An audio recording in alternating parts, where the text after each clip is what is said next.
Everybody, and welcome to another Telling It Like It Is. My name is Jade Alberts, the founder of Peer Guidance. We are a purpose before profit group that helps small businesses, startups, and entrepreneurs. Telling It Like It Is started because I wanted to share stories. It is live. If you are watching this, please put your question in there. We'll get to it. If you're watching this after the fact on a social media channel, slap your question in there and we will answer them. I would like to thank Bitful for their sponsorship. They are on a mission to become Canada's premier cryptocurrency exchange. They're digital currencies, real people. Download their app or visit their website, which is scrolling across the bottom, and it'll be in the comments section really soon. I am very passionate about mental wellness and addictions, and how we're going to get off them as a society. So the discussion that we're going to have today with Adarsh and Simran I just can't wait to get after it. So, welcome you guys, and how are you today? Thank you, Jade. Doing really well. Excited to be here to talk to you. Yeah, thank you so much. And I'm super excited to talk as well. Well, and I'm glad because I think, usually I do a quick little introduction, and I know you both are, entrepreneurs. Adarsh, you just graduated from the University of Alberta. Simran, you are in the University of Alberta right now. And obviously Fentagone gets a lot of publicity because of the negatives and the deaths and everything that comes with it. So I think what you're doing before we even talk about it should be applauded, and I'm excited about people watching this and learning more about it and seeing what you guys are doing at the grassroots level to get this off the streets. So thank you. Yeah, thank you so much. It's definitely been quite an experience thus far, and having the opportunity to talk to individuals such as yourself has been, I guess, an uplifting part of that journey as well.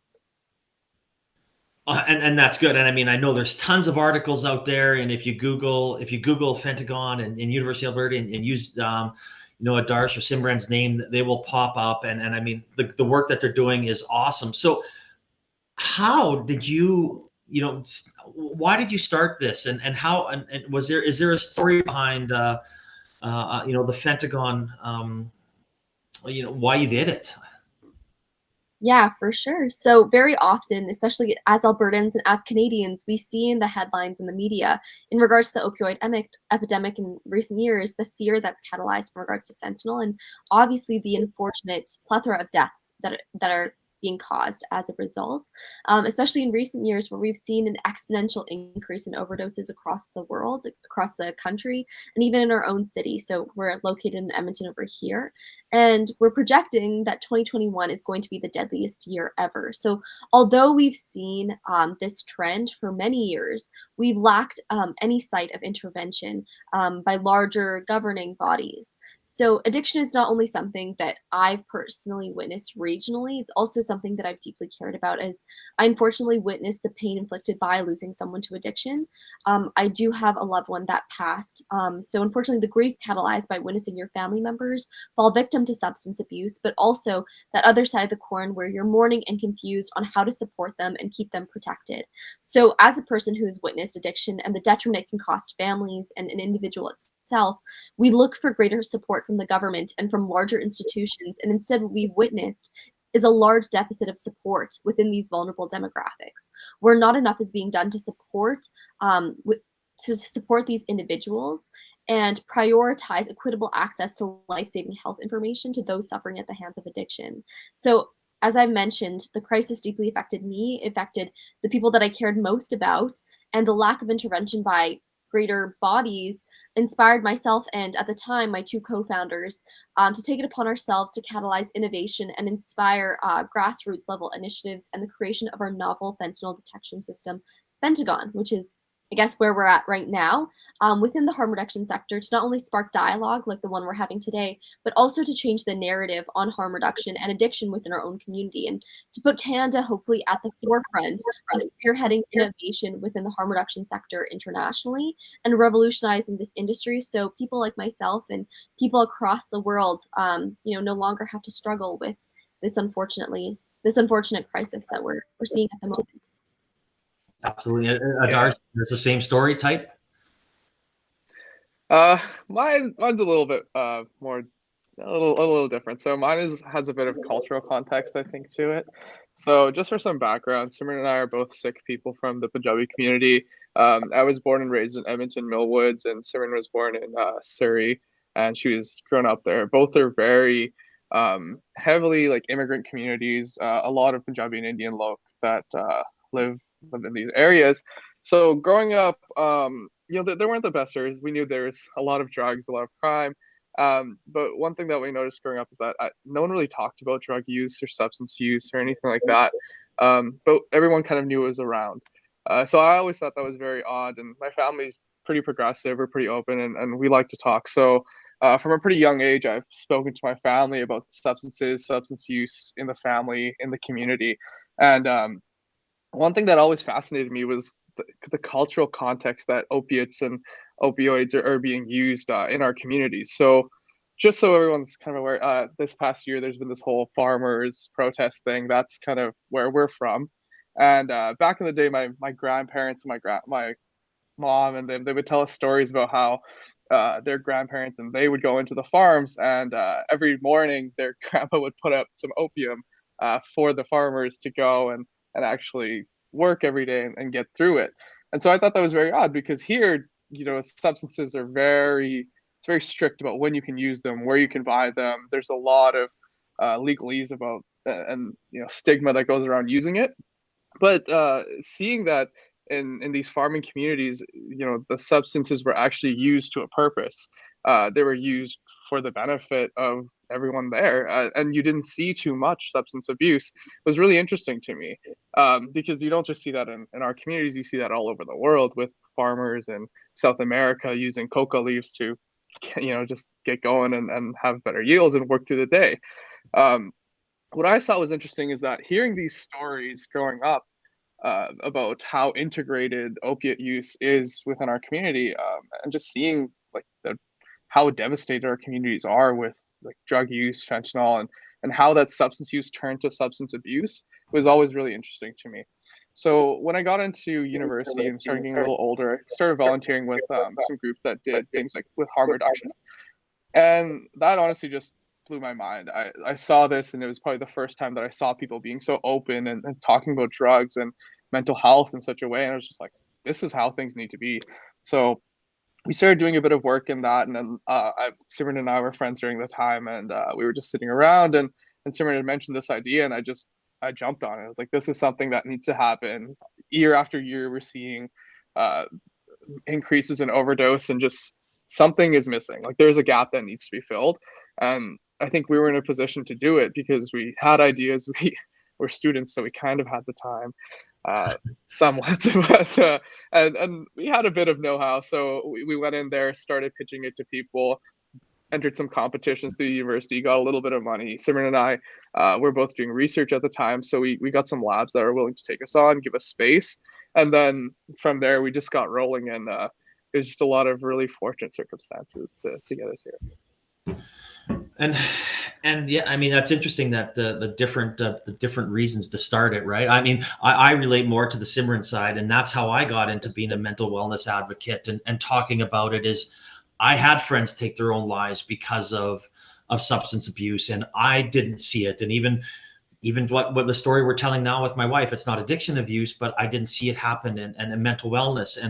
And through COVID, I think it's probably getting worse. I don't have the stats in front of me. Maybe that's something that you guys can share, but I really do. I think it has to be brought to the front, and we were talking before, and I think COVID has made it okay to talk about it, whether it be, okay, I need help, I can reach out, especially the males, right? Where we're supposed to be cool and strong and just, shake it off type mentality. And that's what we were taught. But people need to be out there. Like I said, I have had 10 to 12 people reach out to me and just said, I need to talk to somebody. I'm not doing well. And addictions are a huge part of that. So again, I can't thank you guys enough for what you're doing, but the research. So how did you go to the next step? You said you got labs, you did the research, and I mean, how are you turning this into an actionable plan about Fentagone? Yeah, for sure. So I guess we can walk you a little bit through our journey into research and also where we're currently at the moment. So when I initially came up with the idea, it was very much bare bones, but a concept that largely felt would address the concerns surrounding drug testing, as it was a novel method of allowing individuals the ability to empower their decisions with the potentially life-saving information in times of vulnerability and isolation.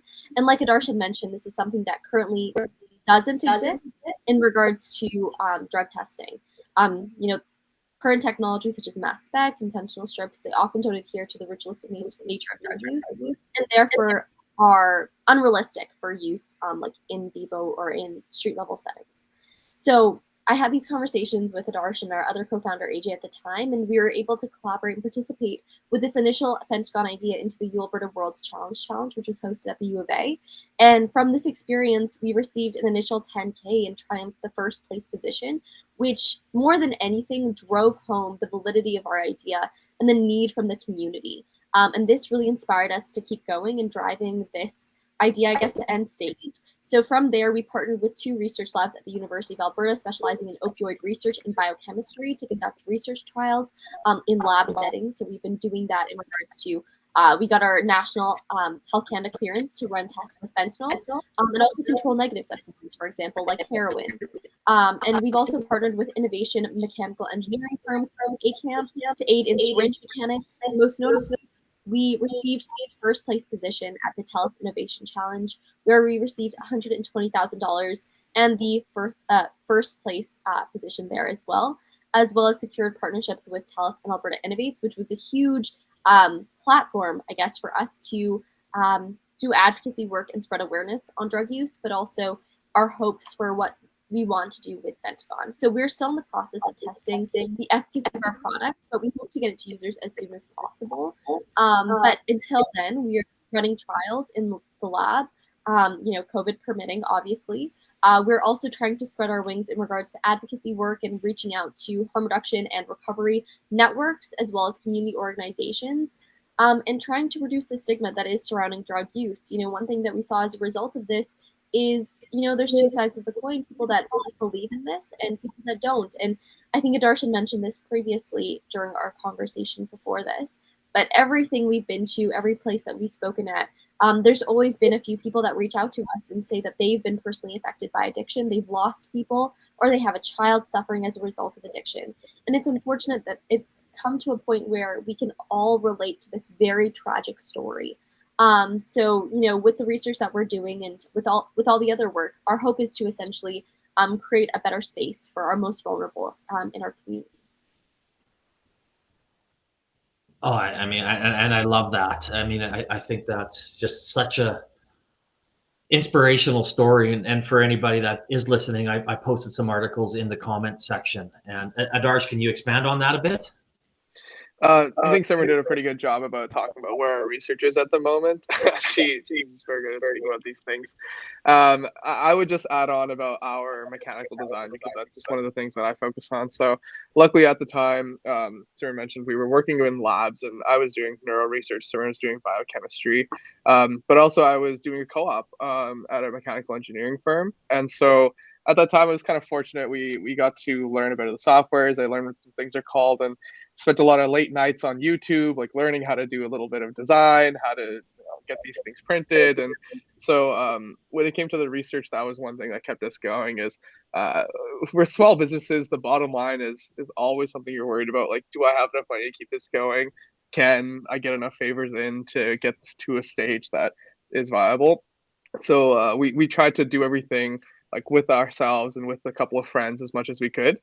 And so one of the toughest parts we had with research early on was actually cracking how we'll get these chemicals integrated into the mechanical design.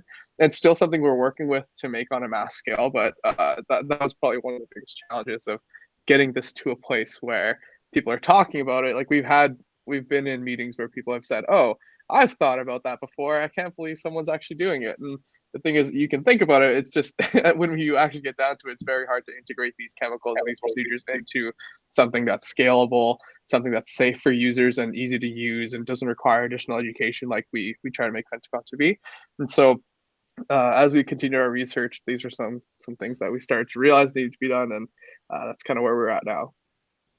So I guess taking research and what you're doing now and turning it into, I mean, you mentioned you want to turn it into a business and turning it into that. Is that something that obviously is a goal? And how are you proceeding down that path? Yeah, so we're trying to move down with we're a corporation with a social enterprise model. So what we're trying to do is take our business and build it to a place where we can scale our design and our materials to actually distribute these in the millions to the people that need them. If we're looking at just numbers, just Edmonton alone distributes over 10 million needles out through harm reduction sites a year. And that's just one medium-sized city in Alberta. We see this in Calgary. We can see similar numbers, Toronto, Vancouver, more. So we're looking at hundreds of millions of syringes that are actually given out and people that are using these things. In the future, we want to be the person that's helping people in harm reduction. We want to be that person who's making a big contribution towards it because we see ourselves as people who understand the cause, we understand the harm that's been getting done, and we want to be working with community people that are doing the work already. Turning this into a business, we don't want to charge the users. Those people are in very vulnerable situations. They don't have a lot going on often, and it can be tough to be doing that. And we don't want any additional barriers to them having a safe use. And so, what we're looking to do in the future is get partnered with governments, get partnered with private entities that are willing to fund these things and get it into the hands of people that need it. Can you add to that, Simran? Yeah. Sorry, I was muted for a second there. Yeah, I guess in regards to how we hope to get to users. So right now, as many of us are, I guess, aware, there's a lot of safe consumption sites across Canada that are found, and also in other parts of the world that do these needle exchange programs. And when you're looking at the numbers, I believe it was the quarterly report in 2020. They saw the Alberta one saw around 40,000 monthly visitors at the safe consumption site, and that's largely where we want to distribute is through these safe consumption sites, but also similar organizations such as shelters where they do see demographics that struggle with substance use. And then also prioritizing ways where we can be a way to get to those in private residence because, we see a lot of documented numbers in regards to street level overdoses, but we see majority of overdoses occurring in private residence locations. So also hoping to eventually move into pharmacies as well, so they're accessible to all individuals, regardless of socioeconomic class, location, demographic. These are all things that we hope to prioritize when we're finishing our research and looking to go towards manufacturing and extending this beyond just Edmonton. I love it. I mean, you got to get to where the problems are, right? And I've had people on here, whether it be Pamela Morgan or Connie Jacob, and there's a lot of passionate people out there, and getting to them is the hardest thing. So I mean, you're obviously getting support from the U of A right now. Are you getting government support? Are there private companies that are going to step up and help and make sure that we can get the Fentagone out there and make sure that we can access to everybody that has addiction problems. Yeah, I guess I can start on this one, Adarsh, if you want to carry on to it, if I miss anything. So we're very fortunate to have received a lot of support within the last year or so since we've started. So we partnered with TELUS as well as Alberta Innovates. And through that experience, we've been able to work very closely with safe consumption sites in Alberta, and also some very powerful and important community organizations that have expressed interest in helping us throughout the community consultation process, including the Bissell Center, Mustard Seed, as well as Boa Macaulay Health Center. So, those have been, more than helpful, as well as researchers and even our own profs reaching out to extend a helping hand. So, community organization support as well as like safe consumption support. It's been there, and that's been extremely fortunate when trying to get to the people that need it. Unfortunately, we're in a very politically probably unopportune time in regards to harm reduction, in regards to addiction. And right now, what we're seeing as a result of this inclination of overdoses is a lot of safe consumption sites are closing. And although this has potentially been perceived to have benefits, in our conversations with a lot of harm reduction leaders and people that have been affected deeply by this crisis, it will create ongoing ramifications as a result. And we've seen our largest safe consumption site being closed in Alberta, and this seems to be a pattern at the moment. So when asking about all levels of government, unfortunately, this might not be the best moment in time, although we do hope to work with the government, not just Alberta government, but the BC government, for example, as well as the Canadian government. And what we've seen come out of this election recently is that there was information in regards to the opioid epidemic. Very little, albeit, but it is something. And like you had said earlier, one thing that has come out of the COVID pandemic is there has been somewhat more of an emphasis on addressing the opioid epidemic. And that comes hand in hand with the opioid epidemic just getting drastically worse. Sometimes we forget, but at one point in the pandemic, there was more people dying from overdose than COVID-19. And if we put that in those terms and we provided that much of a media scare, maybe we'd be more far ahead in revolutionizing harm reduction. Who knows? But we do open an extending hand towards governments, and we do hope to work with them. At the moment, it isn't something that we've had the opportunity to do, but we've had more than enough support from a lot of grassroots level initiatives and organizations in the field. Before you add on to that, Adarsh, I just want to go down, and it really pisses me off to hear what you just said, right? Government gets in the way. You have a new government come in. Oh, that's not a priority for me. I don't want to touch it because my base doesn't like it. And that's just awful. And, and we are seeing that right now in Alberta, which really blows. How do we get around that? Like Adarsh can, or I don't know, I mean, one of you can answer that. Like, what do we need to do as a government or as a society to get around the political? Yeah, I think that's a really I think that's a really good point, and that's something Simran and I talk about a lot. So I'll add on to that and just highlight a few things Simran said. I think something that we need to understand is that this is not a partisan issue. Like, this is not political at all. That's why I never make it political. These are people dying like year after year. We saw, I believe there's a 41% of increase in overdoses. Like, these are not UCP supporters. These are not liberal supporters. Like, these are humans who are dying. These are people, and so it blows my mind that people make it political and politicians step in and try to make it seem like this is like safe consumption sites are a political thing, I'm honestly just grasping at straws to make sense of how in one province like Alberta we're still fighting to talk about if safe consumption sites should be getting funding, if they're a public thing, if they help, if having these safe places for people to operate in is a good idea. Whereas places like BC, you're seeing open conversations about safe supply and possibly the government helping people more in that space. So how do we do that? I think politicians need to be speaking to us. They need to be coming to these events. They need to be understanding what the people that are being affected, that the people on the street level are actually thinking, like how this is affecting them and what's going on. So an example of this is on August 31st, we were at International Overdose Awareness Day.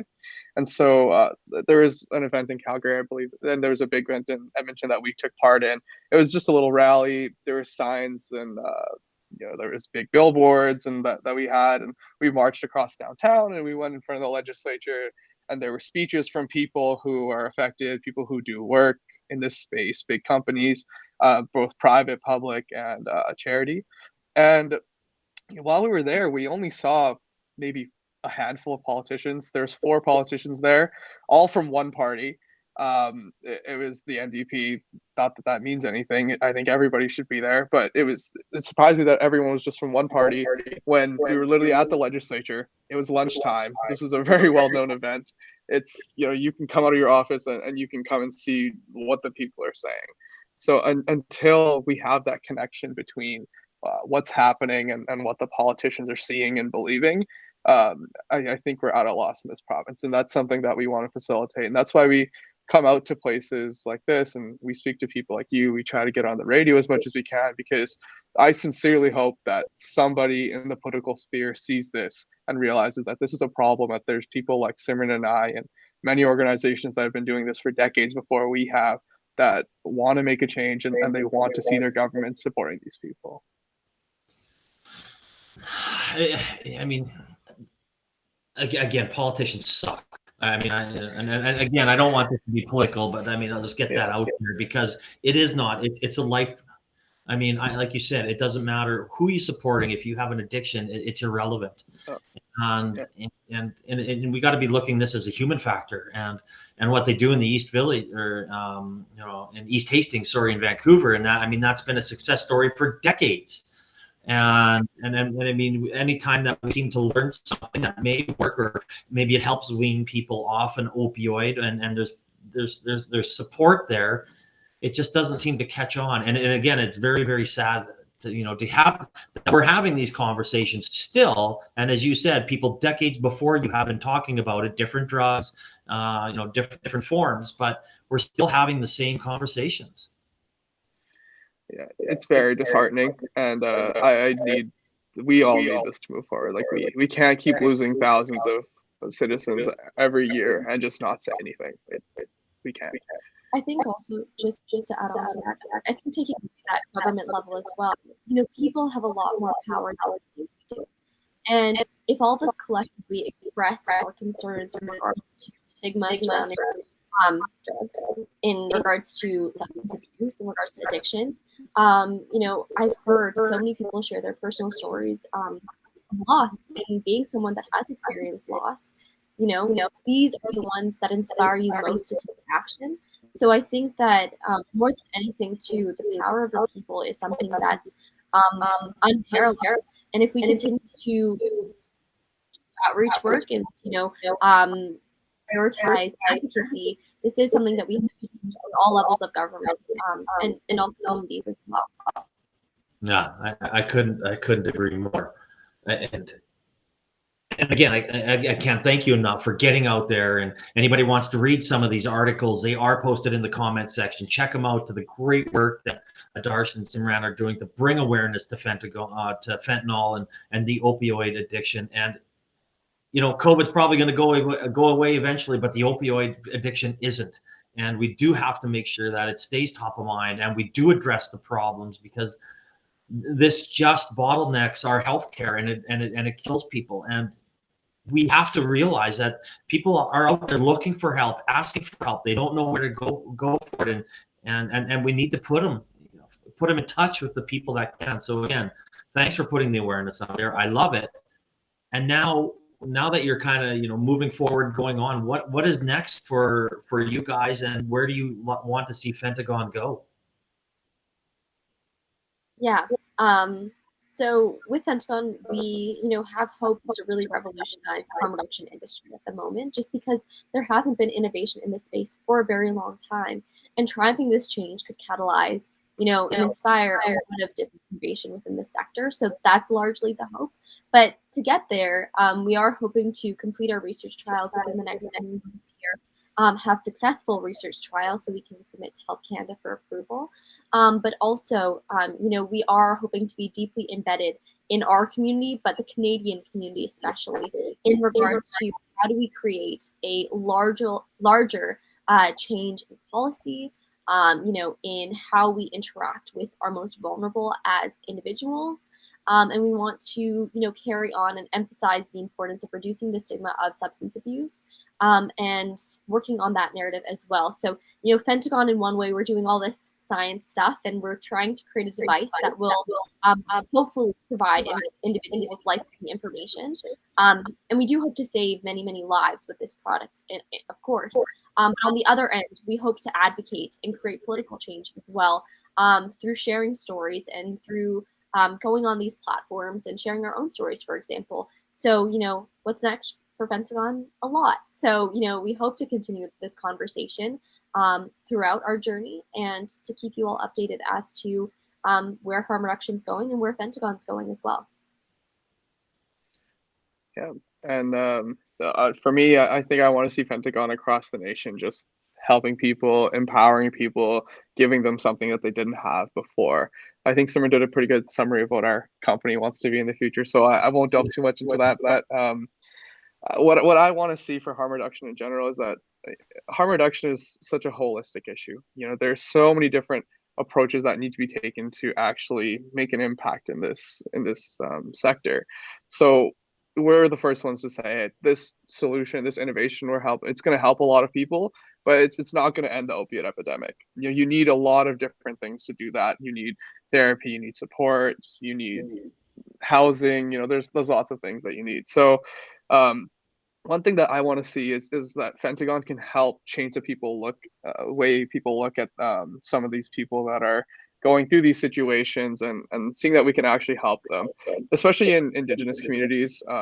Indigenous communities are disproportionately affected by the opioid epidemic. It's racism, intergenerational trauma, legacies of colonialism. It's just, there's so much that needs to be corrected in these communities, and I want to see that these people are able to be helped, and that people in these vulnerable situations can move forward from what's happening here. And so I want Fentagone to be a part of that as we go forward as a nation.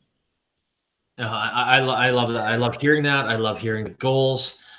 And I mean, again, someone like myself is extremely passionate about it, and one of the things that I use, and it doesn't matter if it's in my marketing or it's truly something that I believe in, is asking for help is not a sign of weakness, and putting it out there. And again, I'm sure if somebody's watching this and they say, you know what, I'm in Edmonton and I need to talk to somebody, I'm sure they can reach out to one of you two, as they can for me in Calgary, or they can for Connie here in Calgary, or Pam, anybody that is out there. Like, please, we're here.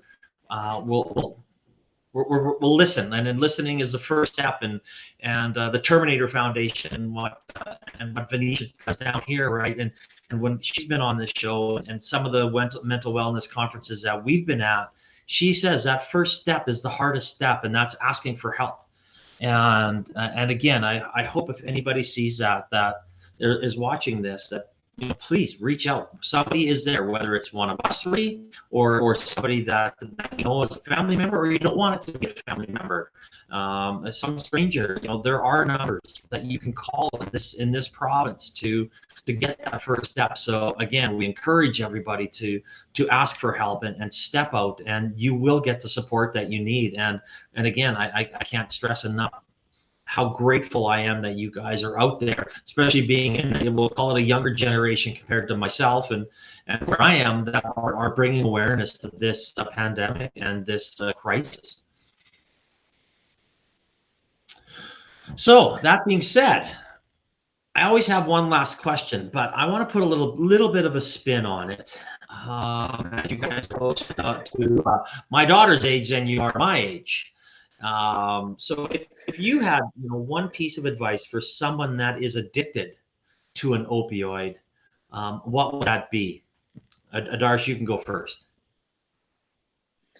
So that's a great question. It's hard because everyone's on their own journey, and depending on where you are in that place, you take the proper steps to go forward.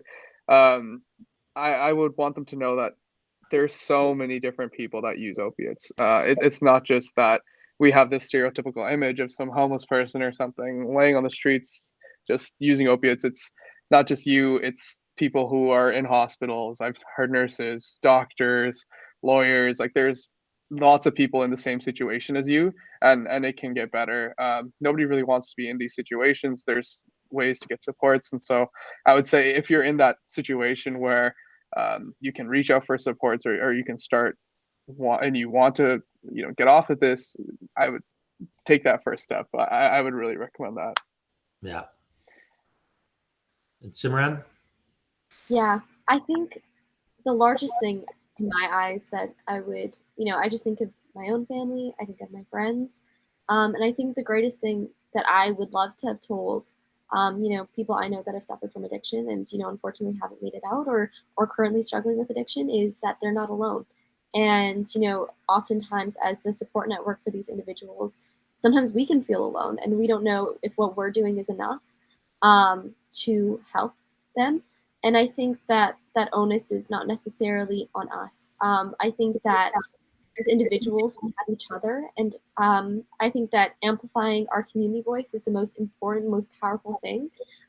So, not only if you suffer from addiction, are you not alone? But if you know someone who is suffering from addiction, or is in distress at the moment, there's people out there for you too, and you don't have to take it on by yourself, because it is a very, very hard thing. It's a very confusing path, and it's a very difficult path. And obviously, I can't speak from the side of a medical professional. I can only speak from someone who has gone through the experience of losing someone. And with that, there's a lot of guilt, and there's a lot of and I think that's something that is very normal and very natural. So I think give yourself time and give yourself forgiveness. But at the end of the day, we're all here together, and we're all, humans passing by on this journey together. And I think that, like Jade had mentioned, reach out to us if you ever feel necessary. But, the whole world around you is there, and, you're not alone.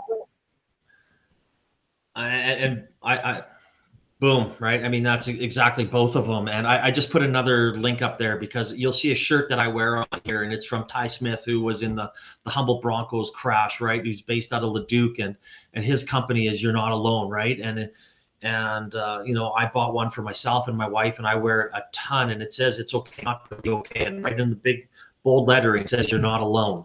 And again, I think that's an extremely important message to get out there, because there are tons of people that will be willing to listen to you, and I can't thank you guys enough for the work that you're doing, for coming on, telling it like it is, sharing your story, shouting from the mountaintops, and doing the work that you're doing to make the world a better place. And I can't wait to see the opioid addiction, I don't know when, I don't know if it will, but I'm sure hoping that we can eliminate it. So again, thank you for all the work you do and coming on and sharing today.